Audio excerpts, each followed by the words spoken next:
I'm diving into Punch the Monkey's story like a creator who wants you to feel the bigger picture, not just a cute viral clip.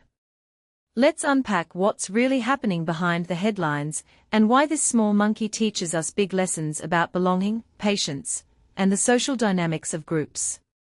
From the moment Punch first started popping up in our feeds, the narrative was simple. A tiny macaque clinging to a plush toy, repeatedly tested by his enclosure mates, and viewers watching with a mix of empathy and anxiety. My take? That raw reaction is exactly what makes this story gripping, but it also risks turning a complex social process into a feel-good montage. What we are really seeing is a microcosm of social integration under pressure, how a newcomer learns the rules, navigates hierarchy, and slowly earns a place at the table. First, let's set the stage without reducing Punch to the cuteness factor. The zoo describes a troupe where hierarchy matters and aggression isn't personal, it's a function of status, communication gaps, and survival instincts. Punch is 7 months old, essentially a toddler among adults in a world where there's no shared language beyond body language, posturing, and rough play. This matters because it reframes the clips you see. The bite or chase isn't cruelty as much as a rite of passage in a species that communicates physically, not verbally. In my opinion, the real question isn't whether Punch is being bullied, but how he learns to interpret signals, predict outcomes, and adjust his behavior to reduce risk in real time. Idea 1, the plushie as transitional support. Personally, I think the plush toy isn't just a cute prop, it's a functional scaffold. When Punch is overwhelmed, he retreats with the toy, seeking the safety and predictability that another being isn't yet providing. This highlights an important truth. Comfort objects can help animals and humans regulate emotion during social crises. What makes this really interesting is that it mirrors human development. Infants use blankets or pacifiers to calm themselves when the social world feels loud or confusing. If you take a step back and think about it, this plushie is a micro-attachment that helps Punch test social environments without losing his nerve. What this implies is that early coping tools can accelerate or stabilize social learning, not just soothe us in the moment. A detail I find fascinating is how caregivers, in both zoos and homes, recognize when to let a young creature self-regulate versus when to intervene. Idea 2, the trajectory from isolation to interaction. From my perspective, witnessing Punch spend time alone before gradually engaging with peers encapsulates a universal truth. Social knowledge isn't granted, it's earned through repeated exposure and measured risk. The keepers say higher-ranking monkeys were temporarily removed to temper aggression, signaling a delicate balance between safety and authentic social learning. What many people don't realize is that the appearance of roughness is part of the learning environment, not a signal of failure. This raises a deeper question. How do groups design environments that let newcomers practice, fail safely, and still progress? For Punch, every moment of solitary time becomes an observation exercise, watching posture, learning who backs down, who initiates contact, and how wounds heal through social routines rather than punishment. It connects to a bigger trend in animal behavior studies.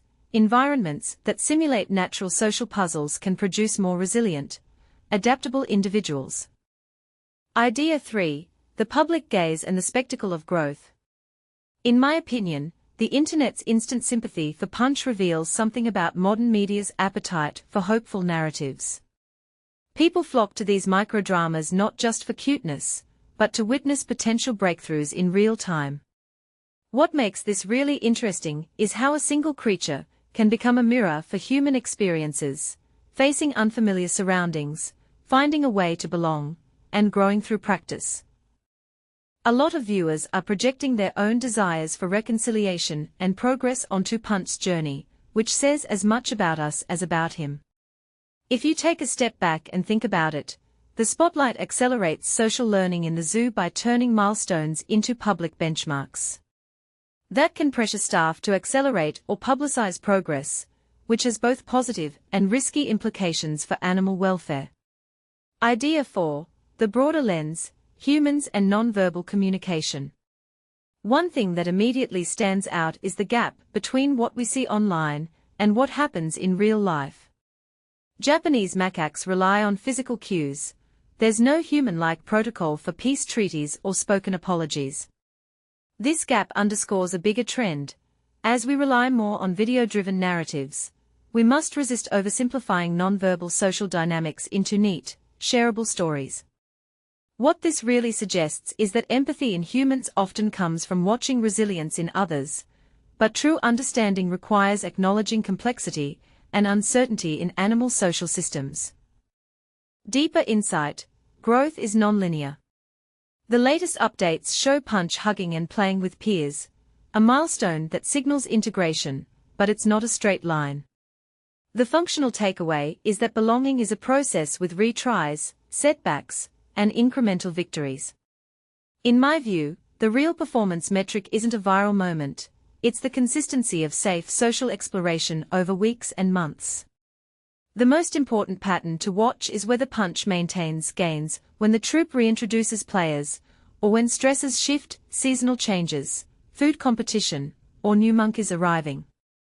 Closing thought: belonging is a universal script everyone wants to learn.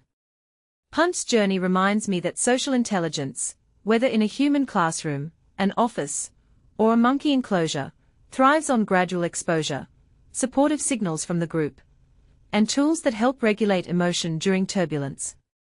As we watch Punch navigate the next chapter, I'm curious, what happens when he's fully integrated? Will there be new challenges, or will the routines he's learned become automatic? If you're watching this with me, drop a comment. What part of Punch's story resonates with your own experiences of finding your place?